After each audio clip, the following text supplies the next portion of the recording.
اب نوٹ کر لیجئے، یہ کتابیں اگر آپ پڑھنا چاہیں تو کتاب الملاحم میں پڑھیے۔ بدترین عذاب عربوں پر آیا کھڑا ہے، سروں پر چڑھا ہوا ہے، بدترین۔ ایسی جنگ ہونی ہے الملحمۃ العظمیٰ، جس کو کہ میں بھی آپ کو گواہی پیش کر دوں گا، جسے کہا گیا ہے دی لاسٹ کروسیڈ۔ بش نے بھی کروسیڈ کا لفظ بول دیا تھا، پھر واپس لیا اس نے۔ نکل جاتی ہے جس کے منہ سے سچی بات مستی میں، فقیہ مصلحت بین سے اور ہندے بادہ خار اچھا، کروسیڈ کہہ کر پھر واپس لیا۔ یہ کروسیڈ، اس کے اوپر جس قدر نقصان ہونا ہے عربوں کا، گریٹر اسرائیل بنے گا، یہ عراق، شام، اردن، سعودی عرب کا کچھ شمالی علاقہ، ترکی کا جنوبی علاقہ، مصر کا صحرائے سینا، اور اس کے ساتھ ہی جو بہترین اس کا زرخیز ترین علاقہ ڈیلٹا آف نائل، یہ سب یہودیوں کے قبضے میں جائے گا۔ اس کو حدیث میں کہا گیا الملحمۃ العظمیٰ۔ عیسائی 80 علم لے کر ہے مسلمانوں تم پر حملہ آور ہوں گے، اور ہر علم کے نیچے 12,000 فوج ہوگی، 9.5 لاکھ فوج۔ یہ نیٹو کی تیاری کس کے لیے ہو رہی ہے؟ جب یو ایس ایس آر کا خاتمہ ہوا تو پوچھا گیا تھا نیٹو چیف سے، اب کس لیے؟ تمہارا وہ دشمن تو ختم ہو گیا، اب ہمیں اسلامک فنڈامنٹلزم سے نمٹنا ہے۔ وہ جانتے ہیں خطرہ یہی ہے، اب اسلام ابھر سکتا ہے، مسلمانوں کے سینوں کے اندر وہ آگ ہے، اوپر خاکستر آ گیا ہے، تمہیں اٹھانا بیٹھنا، یہ اندر تو انگارہ ہے، اوپر سے راکھ ہے، اس سے دھوکہ نہ کھا جانا ان کے دلوں کے اندر۔ اور بش نے کہا تھا مسلمان چاہتے ہیں کہ ہسپانیہ سے لے کر انڈونیشیا تک نظام خلافت قائم کریں، اور میں حیران ہوا تھا کہ اس کمبخت کو ہسپانیہ کا خیال کیسے آ گیا؟ ہمیں تو کبھی آتا ہی نہیں، اب ہم تو بھول گئے، وہ تو 500 برس پرانی بات ہے جبکہ وہاں سے ہمیں نکال دیا گیا تھا۔ اگرچہ اقبال نے کہا تھا ہے ارض فلسطین پہ یہودی کا اگر حق، ہسپانیہ پر حق نہیں کیوں اہل عرب کا؟ ہسپانیہ میں تو 800 سال حکومت کی مسلمانوں نے، اور ابھی 500 برس سے گزرے ہیں نا۔ یہودی تو ارض مقدس سے 2000 سال نکالے گئے، انہیں لا کے آباد کیا گیا، عربوں کے سینے میں خنجر پھونک دیا گیا۔ وہ چھوٹا سا ملک جو چاہتا کرتا، کوئی پوچھنے والا نہیں۔ امریکہ جیسے اپنے بیٹے کی حفاظت کرے ویسے کرتا ہے اس کی۔ اور حضور نے فرمایا ہے وہ جنگ جب ہوگی تو ایک باپ کے اگر 100 بیٹے ہوں گے تو 99 ختم ہو جائیں گے، ایک بچے گا۔ یہ حدیث ہے، حدیث ہے صحیح۔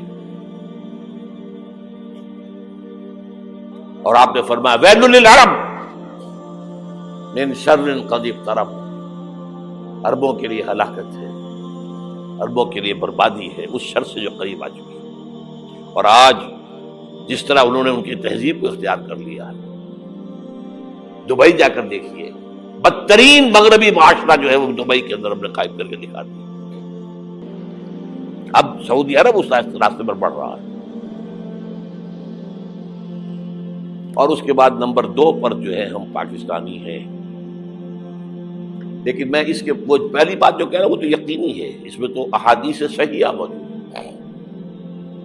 اگرچہ اس کے بعد پانسا پلٹے گا، پھر حضرت مہدی کا ظہور ہوگا، حضرت عیسیٰ کا نزول ہوگا، اور وہ گریٹر اسرائیل گریٹر گریو یارڈ بنے گا یہودیوں کا، ایک ایک یہودی قتل ہوگا اور دفن ہوگا۔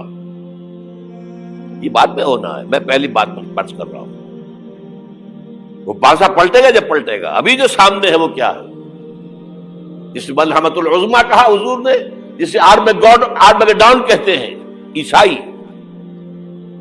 آرمگیڈون کی اگر کہیں جا کر آپ دیکھیں گے، آپ ڈکشنری میں مانی تو کیا لکھا ہے؟ A very big war which will be fought between the forces of evil and good before the end of this world۔ اس دنیا کے خاتمے سے پہلے خیر اور شر کی قوتوں کے درمیان بہت بڑی جنگ ہوگی۔ ارمجدون اسے کہتے ہیں عربی میں، اور آرمگیڈون اسے کہتے ہیں انگریزی کے اندر۔ اور یہ بائبل کی آخری کتاب کے اندر ہے، جو اس میں کہ مکاشفات یوحنا، ریویلیشنز آف سینٹ جان.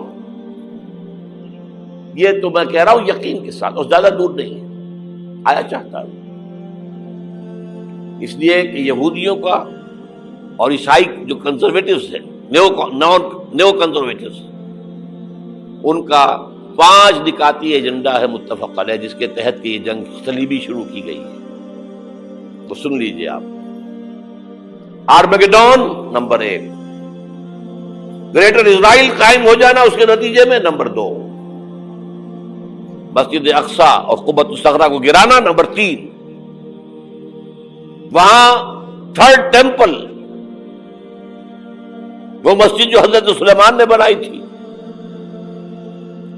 1000 قبل مسیح میں، پھر برباد کی تھی نبوکدنضر نے، دوبارہ بنائی گئی، پھر دوبارہ ختم ہوئی 70 عیسوی تک گری پڑی. ان کا خانہ کعبہ گرا ہوا ہے 70 عیسوی سے لے کر آج تک. ایک دیوار ہے ویلنگ وال، جہاں جاتے ہیں، روتے ہیں، پیٹتے ہیں، ماتم کرتے ہیں، وہاں وہ بنے گا تھرڈ ٹیمپل. اور نمبر 4، اس میں لا کر رکھا جائے گا تخت حضرت داؤد کا. یہ تخت کہاں ہے اس وقت؟ یہ لندن شریف کے اندر، جو ان کی پارلیمنٹ کا جو چرچ ہے، ویسٹ منسٹر ایبے، اس میں رکھا ہوا ہے. ایک پتھر تھا جس پر بٹھا کر حضرت داؤد کی تاج پوشی ہوئی، پھر حضرت سلیمان کی ہوئی، پھر وہ پتھر رکھ دیا گیا جب حضرت سلیمان نے بنایا ہیکل مسجد اقصی، وہاں رہا وہ. ہر بادشاہ جو تھا یہودی اسی کے اوپر بٹھا کر اس کی تاج پوشی ہوتی تھی. سن 70 میں ٹائٹس نے گرایا اسے، ہیکل کو، وہ پتھر لے گیا، وہاں سے روم گیا، روم سے آئرلینڈ گیا، آئرلینڈ سے اسکاٹ لینڈ آیا، اسکاٹ لینڈ سے انگلینڈ آیا، اور اب وہ رکھا ہوا ہے 14ویں صدی عیسوی سے آج تک. وہ ویسٹ منسٹر ایبے میں رکھا ہوا، ایک کرسی کی سیٹ میں اسے بنا دیا گیا ہے تخت کی شکل میں. اب انگریزوں میں کوئی ملکہ ہو، کوئی بادشاہ ہو، جس کی بھی تاج پوشی ہونی اس میں ہو، یہ لا کر رکھا جائے گا تھرڈ ٹیمپل میں. اور اس پر یہودیوں کے خیال کے مطابق ان کا مسیحا آئے گا جو مسیح دجال ہوگا. عیسائیوں کے خیال کے مطابق حضرت عیسیٰ آئیں گے، وہ ہمارا بھی خیال ہے حضرت عیسیٰ آئیں گے علیہ السلام. بہرحال یہ تو بعد کی باتیں ہیں نا. اس وقت جو میں عرض کر رہا ہوں، عربوں پر بہت بڑا عذاب، اور پاکستان کا معاملہ البتہ یہ ہے، میں یقین سے نہیں کہہ سکتا.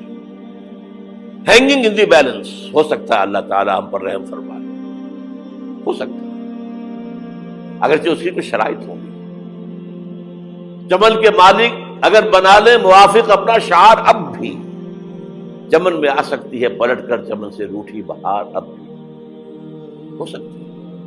اور یہ بھی ہو سکتا ہے کہ اللہ تعالیٰ نے معجزانہ طور پر ہمیں ملک دیا، ہم نے اللہ سے بدعہدی کی، وعدہ خلافی کی، غداری کی، لہذا سزا دی جائے اور ہم سے یہ ملک چھین لیا جائے. It's just possible. دور نہ سمجھے، اسے انہونی بات نہ سمجھے. جو گھیراؤ ہو رہا ہے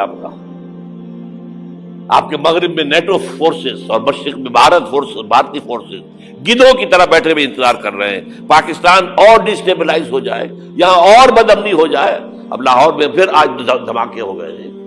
2 دن پہلے کا دھماکہ میں سہ کے آیا ہوا ہوں، آپ کے سامنے بیٹھا ہوں. وہ جانے بچی ہیں جو ہماری اکیڈمی کا حشر ہوا، وہ میں آپ کو نہیں بتا سکتا. یہ سارا کیوں ہو رہا ہے؟ تاکہ یہاں بدامنی ہو جائے اور ہمیں جواز مل جائے.